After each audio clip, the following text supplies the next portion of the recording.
Duran acts unusually outside of his car. Here he seemed like wandering in thought and distracted. He did walk in an unusual way, in a way that I've never seen him walk and act before. The cameras never capture Melody entering the house, but police say somewhere between when Duran brought her home and when his grandmother returned to the house from a therapy appointment in this SUV, Duran brutally attacked her.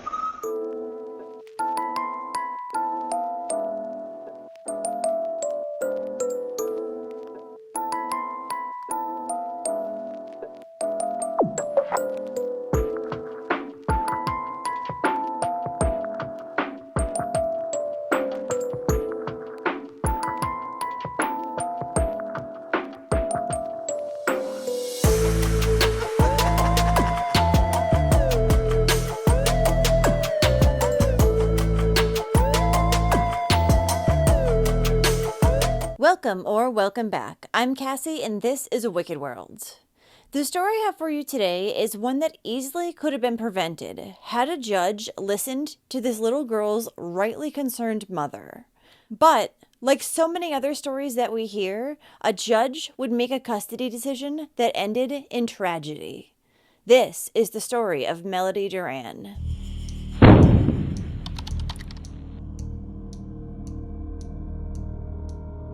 Melody Alana Rose Duran was born on November 26, 2021, to her mother, Mona Rosita Clark, and her father, Geronimo Duran, in Pembroke Pines, Florida. Melody was said to be the happiest toddler who put a smile on everyone's face. She also loved to dance and sing, and she adored watching the show Miss Rachel. At the time of Melody's birth, despite her parents never getting married, they had been together for 8 years. They would, however, break up in March of 2023, when Melody was 15 months old.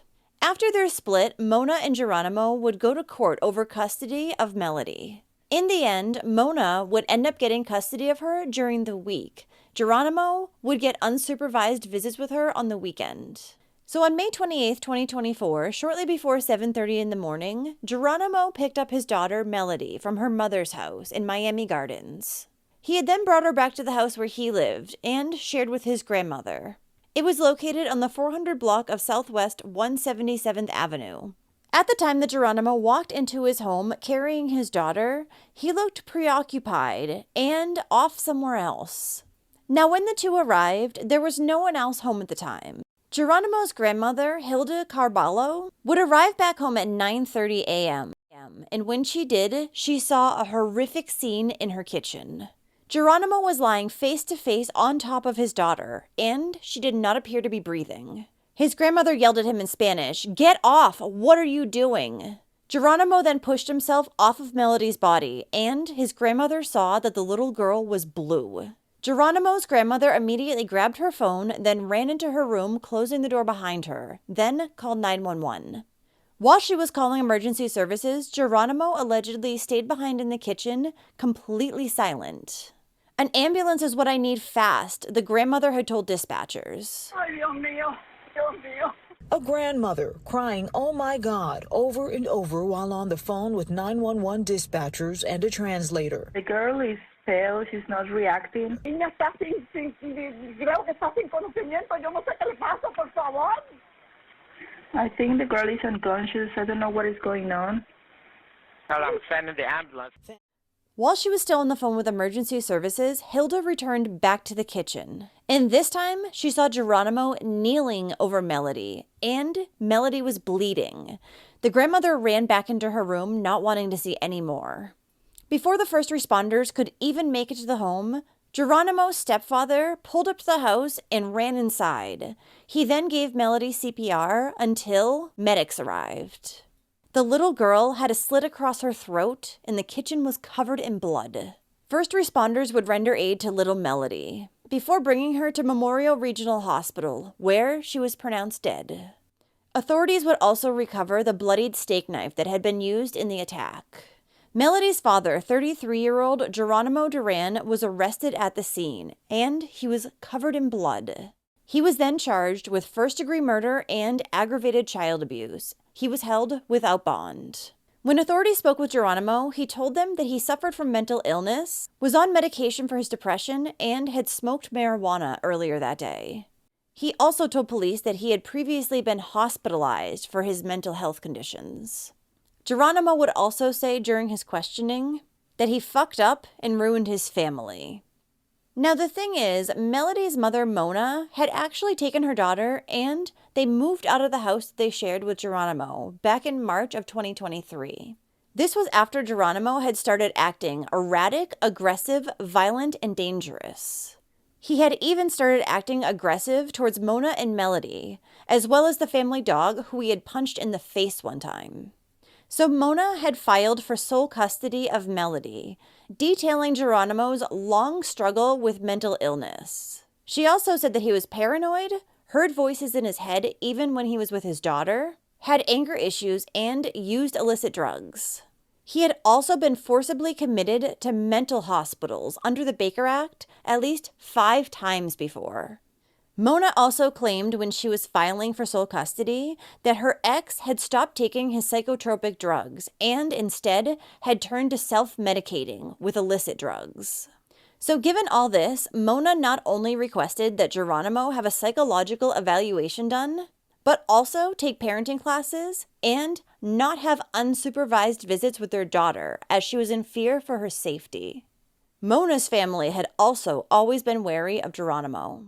However, Geronimo had petitioned to the court, saying that he was an integral part of Melody's life, had been there for the baby shower, as well as in the delivery room. He also said he cared for her, played with her, and was emotionally, physically, and financially supportive and devoted to the child. And I guess that was enough for a judge to believe, because 2 months prior to her death in March of 2024, he was awarded unsupervised visits with Melody. Geronimo is currently sitting in jail awaiting his trial. A GoFundMe was set up for Melody's mother, Mona, to help her pay for funeral and other expenses related to her daughter's death. She had already spent so much of her own money trying to fight to get sole custody of her daughter.